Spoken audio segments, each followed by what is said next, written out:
Welcome, one and all. We are here. It is Taboo. I don't know why it's not working on the fucking thing here. Hang on just a second. Okay. All right. There we go. So the Arrow's having some issues today. That it's having some issues. We should be live now. Okay. Welcome.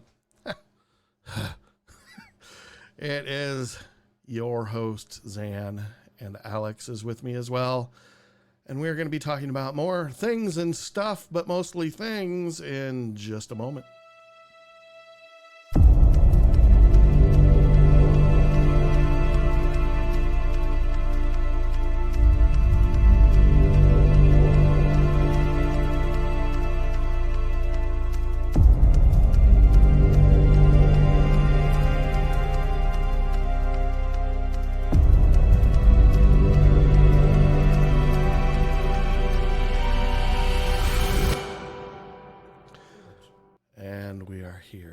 Welcome to episode 12 of Taboo. We are live presently, and we have some stuff to talk about today.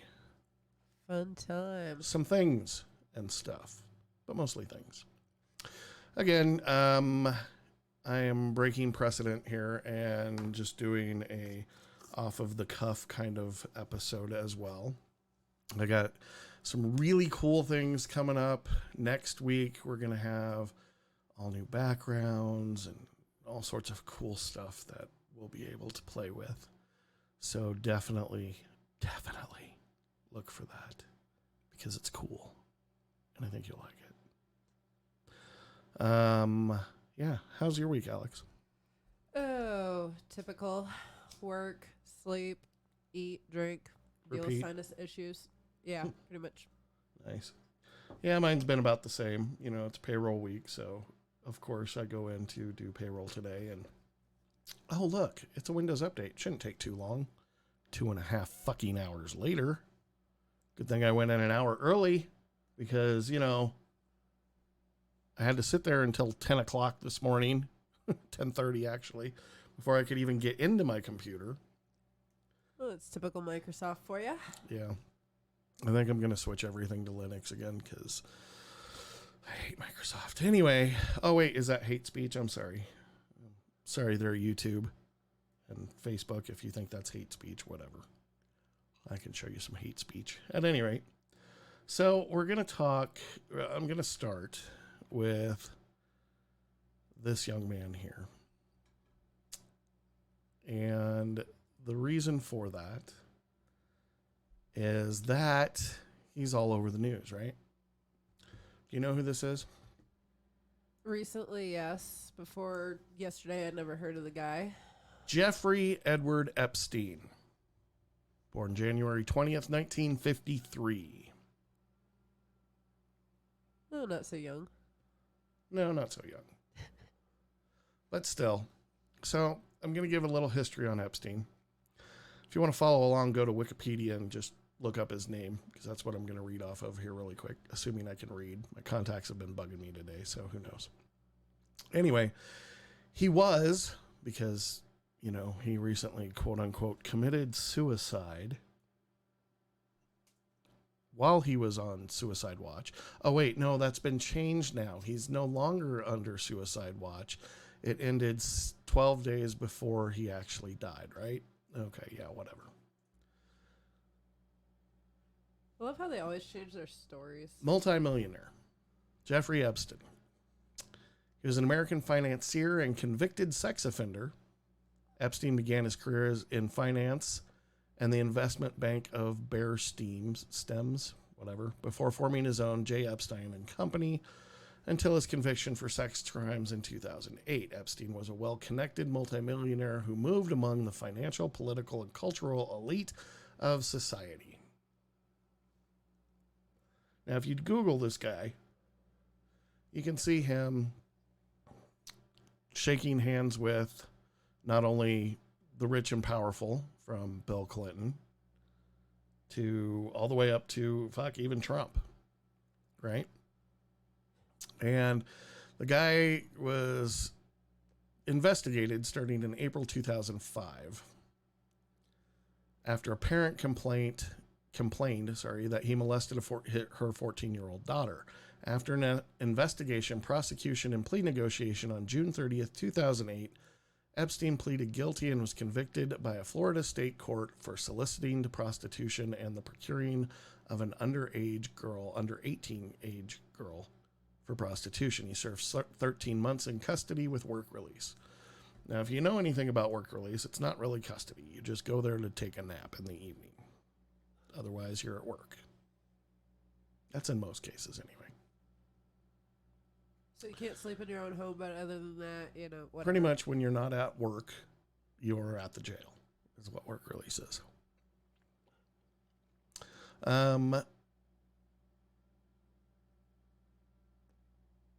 So, yeah, he served 13 months in custody with work release as part of a plea deal where federal officers had identified 36 girls as young as 14 who had been molested. Epstein had additionally faced allegations from numerous individuals of holding women as sex slaves, including individuals who were underage. Nice guy. He also had a private island. And this is where most of the debauchery happened, was on this private island, where all these rich and powerful men, and I believe women too, would go and fuck boys and girls. Epstein was arrested again on July 6th, this is recent, 2019, on federal charges for sex trafficking of minors in Florida and New York. And, of course, he died on August 10th, just 2 days ago, 2019, reportedly after hanging himself in his Manhattan prison cell. Now, 3 weeks earlier, Epstein had been found unconscious in his jail cells with injuries to his neck and was placed on suicide watch. And this is where the story has changed, which lasted 6 days and ended 12 days before he died. Okay. High profile guy has information on lots of rich and powerful people. Yeah, I don't think they want that. And they take him off suicide watch, and then he commits suicide, right? So he was on what's called intense, not periodic suicide watch while he was in there, which is a watch or observation it involves the subject being observed continuously by a person who may be employed in one of several possible capacities, sitting or standing in direct sight or arm's reach of the subject. This is known as a one-on-one kind of suicide watch. Now, in his particular cell, there were cameras, lots and lots of cameras. So basically, he wasn't afforded any kind of privacy. However, right before he died, those cameras all malfunctioned. Go figure. Now, an autopsy was performed on August 11th, day after he died. The New York City Medical Examiner's Office announced that it needed more information before the cause of death could be determined. Though it's presumed to be suicide. God, I love it. How is suicide not an easy thing to figure out? Did he down a bunch of toilet paper and aspirate? Did he hang himself? Which is interesting because in those prison cells he was in, they don't have anything that you can hang yourself with. Did he save all the pills for medical attention and then down them all at once? Those things would all come up in an autopsy, fairly easy to figure out. But at this point in time, the coroner's office needs more information before the cause of death can be determined. Interesting, right?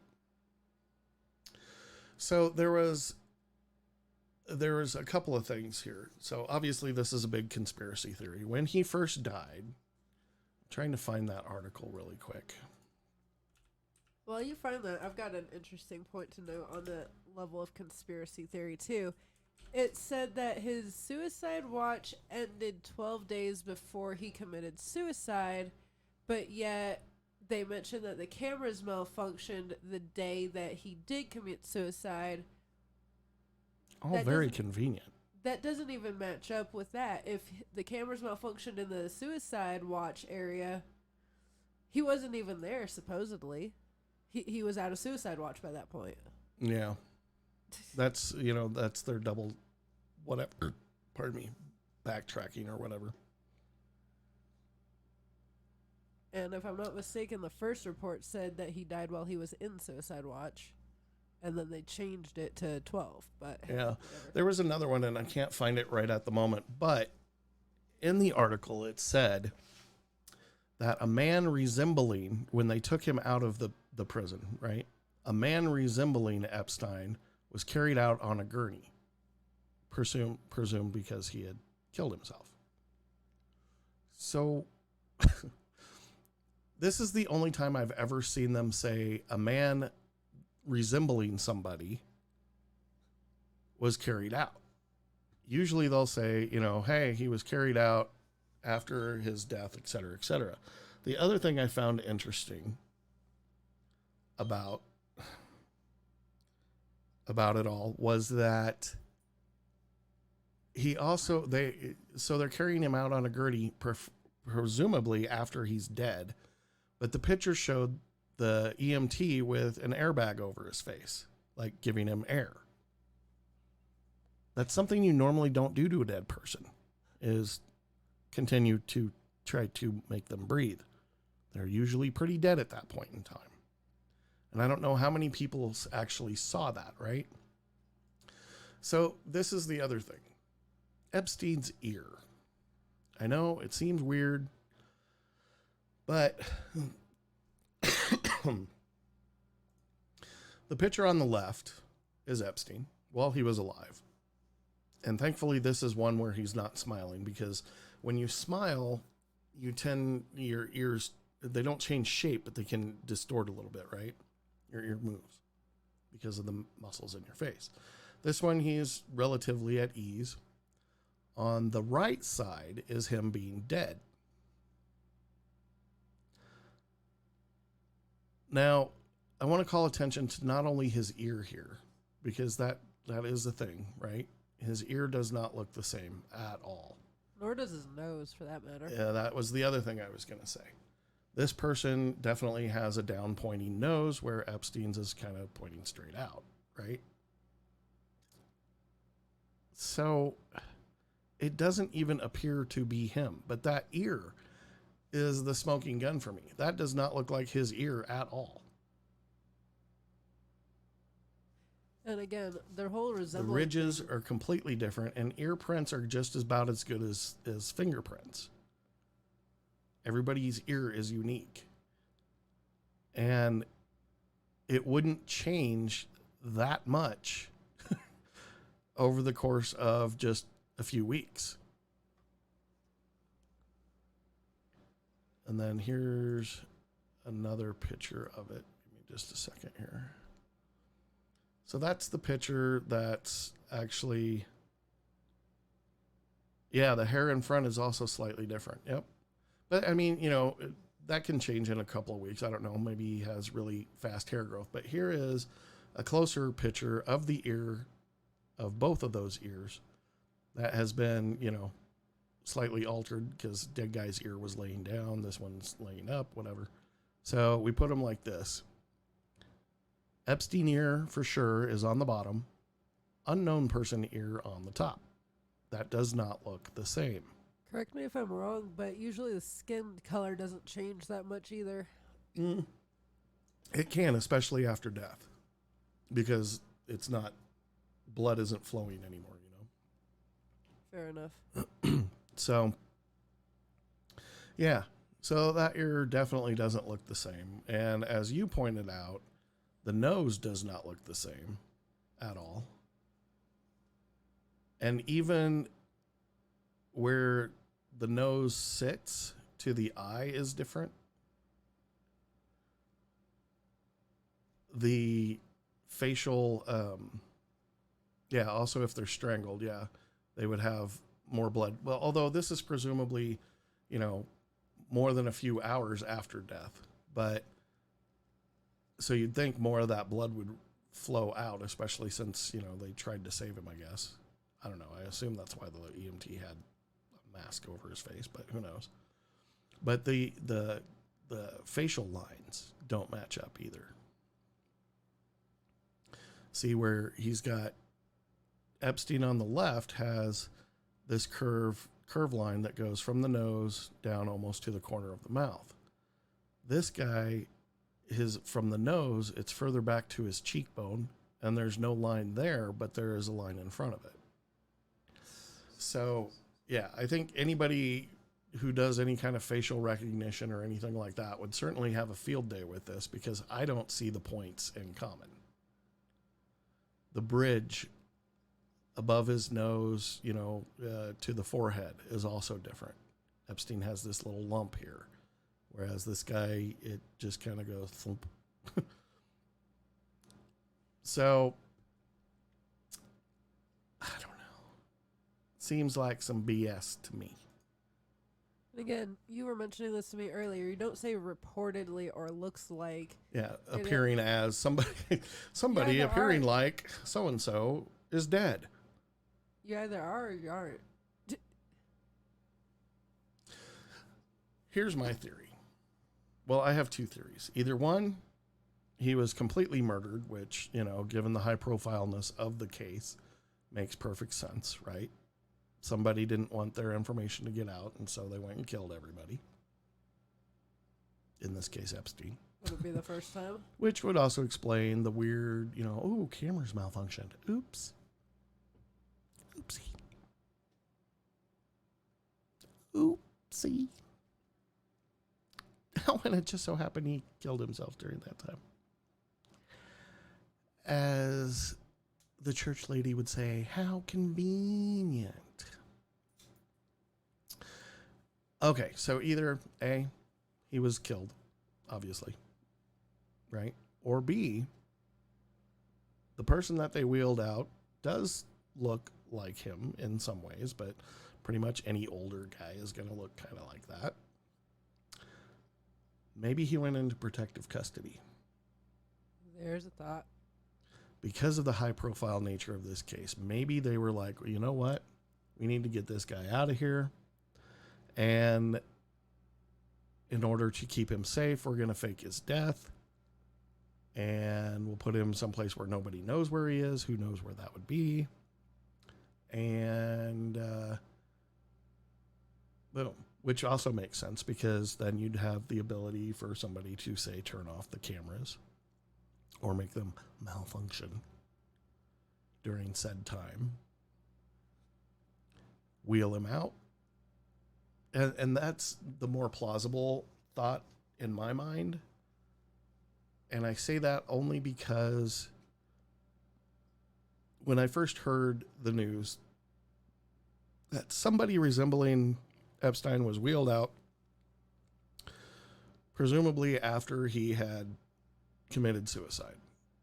And I looked at the picture that was with that article, and again, it was a picture with somebody, an EMT had a bag over his mouth and was continuing to give him air, oxygen, whatever. I'm like, you don't do that for a dead person. You just don't. And that was before I saw the ear and all this other stuff about, the facial issues. I was like, and that's the only time I have ever heard them say somebody who looked like somebody else. Usually they would say, Jeffrey Epstein, whatever, committed suicide, and here's a picture of him being wheeled out.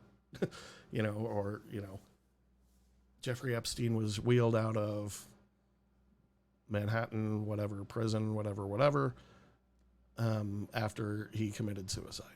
And that would have been it. They wouldn't have said somebody who looks like. I've never, ever seen that in any kind of reporting. Well, for anyone that watches any kind of law shows, NCIS, Law and Order, whatever, there's two basic rules you follow with anything like this, and one of them is always trust your gut, because it usually isn't wrong. And second, especially in NCIS, Gibbs says there's no such thing as coincidences. Exactly. It was a coincidence that the cameras malfunctioned.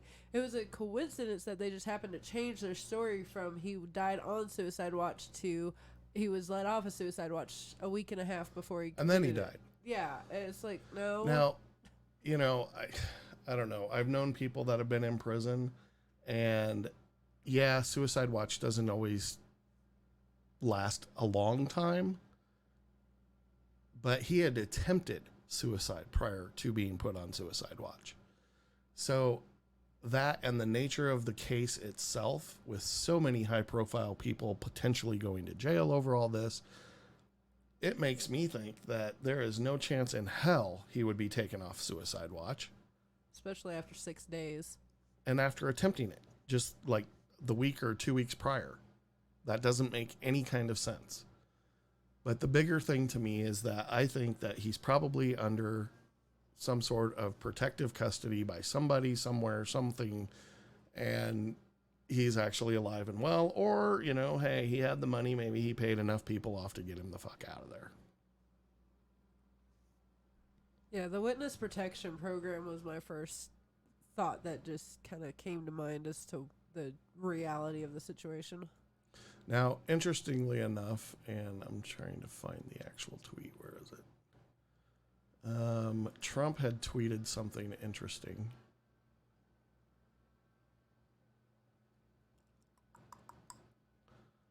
That, yeah, Mr. Trump retweeted a post from a comedian, Terrence Williams, linking the Clintons to the death of Mr. Epstein. Quote, he had information on Bill Clinton and now he's dead, wrote Mr. Williams. Trump supporter in accompanying 2-minute video, Mr. Williams noted that for some odd reason, people that have information on the Clintons end up dead, which is very true. There's no evidence to substantiate the claim, which he derives from groundless speculation from the far right. Yeah, dating to Mr. Clinton's early days as president, that multiple deaths can be traced to the Clintons and explained by their supposed efforts to cover up wrongdoing. It wasn't my fault. They made me do it. I have no guilt in this. Whatever. But, so let's see, where is it? So there was something posted by the Washington Post that says Epstein's case will be dismissed, but his death has far-reaching legal consequences. Now, again, I don't really care what any of the mainstream media says because 90% of it is bullshit, in my opinion. I'm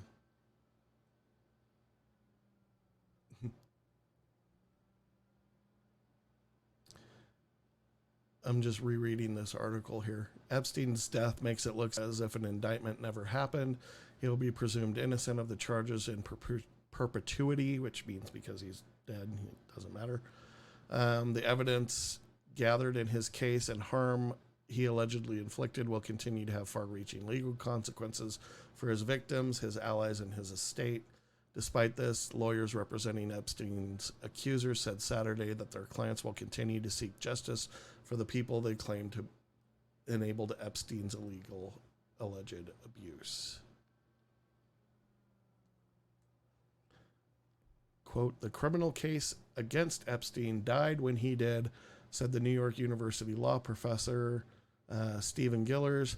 When a defendant dies before trial or after trial, but before appeals are completed, a prosecution concludes. But in a statement released Saturday by Manhattan U.S. Attorney Jeffrey Berman, confirmed Epstein's death and recommitted his office to giving Epstein's victims their day in court. Quote, to those brave young women who already came forward and to the many others who have yet to do so, let me reiterate that we will remain committed to standing for you, and our investigation into the conduct charged in the indictment, which included a conspiracy count, remains ongoing. How convenient. And that opened it up the potential for anyone who aided or abetted Epstein's crimes to be investigated and prosecuted. So we'll see what happens. But I tend to think one of two things. Either he was offed or he's somewhere in protective custody and this will actually continue. And they have to play it out, at least in the media, as if it's not going to continue. So who knows?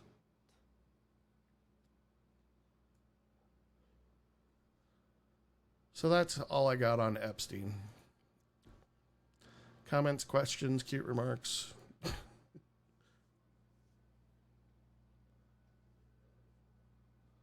That's just a load of shit in my mind, but hey, whatever. You know, the few of us that actually do see the truth, you know, whatever. They won't listen to us. We're psycho. You know, regardless of whether it's true or not, it seems really fucking convenient. And that just doesn't happen. Convenience is not a way of life. So, okay. So moving on to other things and stuff. I wanted to talk a little bit about energy. What do you know about energy? Wrong. That's what you know about energy.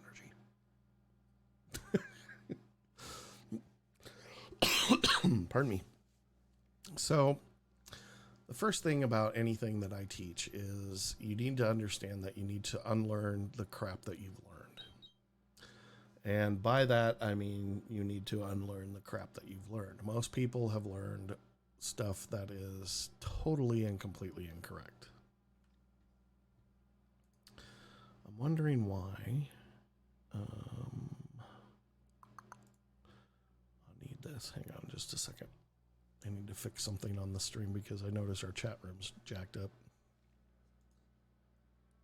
The thing that I've found most difficult since trying to learn new things is that unlearning what you've learned and what has been programmed into you since birth has got to be one of the most difficult things that I have ever attempted. I feel like I'm making progress, but I also feel like I'm a long ways away. Well, and that's, I mean, more to the point, that kind of is the point. A lot of people are told all sorts of weird things about energy or nothing at all about energy, and so they don't understand it. So I'm going to give you kind of an example. Okay? So energy is something that is infinite. Well, no, okay, let me change that. It is finite. There is a certain amount of energy within this universe that exists, and that's all the energy that there is. Okay? So in order to demonstrate this, I would say get a bucket of water. Okay? The water that fits in that bucket is all the energy in the universe. Again, this is an example. I'm not saying that's actually all the energy in the universe because that would be just stupid. So that bucket represents all the energy in the universe. Now get 10 cups. Glass cups, by the way. Fill each of those glass cups with water from the bucket. Okay. So now you have 10 individuals, if you will, in the cups, full of energy. Okay? Now we're going to let these cups sit out for 10 years. Okay? Some of that energy is going to be gone. It has been used, whatever, and the grand scheme of things, it's been expended, but it's not gone. It just changes into in this case, we're talking water, so it changes into a gas, which will later rain back into the bucket. Make sense so far? Yes. Okay. Then let's take a hammer and we're going to shatter one of those glasses. Oh no, the water goes everywhere, right? Okay, technically, yes, that's true. The water that's left in that glass goes out into the universe. But there's still going to be some in there, unless you really shatter that fucker, and then there's not going to be any in there, but it'll be everywhere else. So again, that energy, in this particular case, that individual glass is a person. When it's shattered, not only is that person dead, but usually tragically, right? Gone before your time. Exactly. Gone before all the energy that was bestowed upon you has been used. So in this particular case, we're going to put like 5 or 6 drops of food coloring into the water. And let's call it red. So what's left in that shattered glass is now red colored water. Okay? The rest of that water that gets thrown out and splashed everywhere, eventually it's going to, quote unquote, evaporate and go back into the bucket. Still following me? Yep. Okay. So, because the vessel that held that energy is now dead, we can just take that energy and pour it back into the bucket. Okay? So, now what we're going to do is we're going to put some blue food coloring, some green, and some, yellow in the other containers so that they're all an individual color is what I'm getting to. And 10 more years go by. We're going to shatter another one. This person just died. Okay, same thing. We're going to dump its colored water back into the bucket. Now, initially, when you dump that water into the bucket, what happens? So in the red case, we'll go back to red because it's the first and the easiest one to grasp conceptually. It merges with all the other energy out there and kind of turns all the other energy out there kind of a pinkish color, right? So if enough time takes place, what happens with that red energy? It begins to coalesce. So you're going to have this spot inside the bucket that looks redder than the water around it. And again, this is a time thing. Just bear with me. It's all metaphorical. Same that's going to happen once you pour the yellow in and the blue and the green and all this stuff. Eventually, you're going to have all these little sections that are different colored water. If you let it sit long enough, it's going to filter that way. So before we let it do that, what we're going to do is we're going to fill a new glass with some of that water from the bucket. Now this time the water is no longer clear. It has some red, some yellow, some blue, et cetera in there. Why do you think that is? Energy is being created, I suppose, if you want to put it that way. That's bad analogy, but people have a child, they need energy to fill that life form, and that's taking place before the energy has time to coalesce again. So they're dipping from the pool. You got there in a weird way, but yes. So you're basically filling that new glass with some of the water that has some of the energy from the 10 original people. Okay. So it contains some of the energy that was, if you will, tainted, or you can call it tainted. You can call it, imprinted upon, whatever. All energy everywhere has consciousness, from the light in your bulb all the way to you. It has consciousness. It is not unconscious energy. That alone is a really tough thing for most people to grasp. But, okay, so now you have this cup and it has some of everybody in it. And again, if you let that cup sit long enough, what are you going to get? You're going to get little pieces of red that are more red, blue, yellow, green, whatever colors that you had, because like energy wants to coalesce or be with like energy. And so it coalesces in various spots. But you'll also notice now that this new person has their own energy, which may or may not have been tainted, if you will, by another color. And so they have a bunch of clear as well as the colored.